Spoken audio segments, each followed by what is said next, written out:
The Supreme Court's landmark ruling that women do not have a constitutional right to abortion sent shockwaves across the U.S. And as you know, it came down to a 4-5 vote on Roe versus Wade. This morning, President Joe Biden is facing pressure from Senate Democrats to protect abortion rights.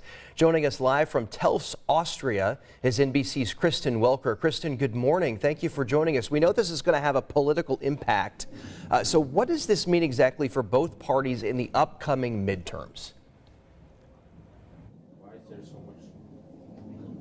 Yeah, that's really a good question. The political fallout is being felt all across the United States, and it is creating an extraordinary backdrop here to President Biden's trip and these critical diplomatic summits that he is holding, first here in Germany, the G7 summit, and then he goes on to Spain, the NATO summit. It's worth noting, before we talk about the impact back at home, that a number of these leaders here with whom he is meeting have come out and denounced the decision to overturn Roe v. Wade. So first, what does this mean for Democrats? Well, President Biden is already making this an issue at the ballot box. He has called on Congress to make abortion legal at the federal level, but that's something that Democrats are not close to having enough votes for. So now he is calling on voters to elect candidates who support abortion rights. So Democrats are hoping that this will be an energizing force in the midterms. This is, they believe, potentially a game changer, because remember, they were bracing for huge losses in the House and the Senate. They believe this could be a moment where they can hold on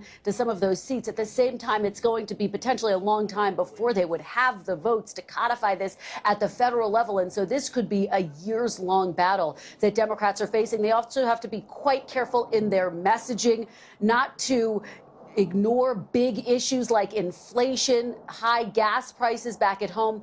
For Republicans, look, they were out over the weekend cheering this news. Top Republicans saying they see this as a motivating issue as well. Their challenge, though, is convincing voters that the fight is not over. You have a number of top Republicans who say now they want to ban abortion at the federal level. And I think that is where that battle is going to go right now. But again, privately, a number of Republicans have expressed some concerns that this could depress turnout, because a lot of voters were single issue voters. They voted for this issue solely. And so the concern within the party is, what will this mean for their base? Will their base be as energized heading into these midterms and certainly the next presidential election? It is worth noting that the New York Times is out with an article which says that former President Trump, who of course appointed those 3 conservative justices that made this possible, while he's publicly cheered the decision to overturn Roe v. Wade, has privately expressed concerns about what it could mean for turnout. I spoke to a source close to the president who wouldn't confirm that report, but acknowledged the former president does understand that this is a hugely complicated issue. Guys, back to you.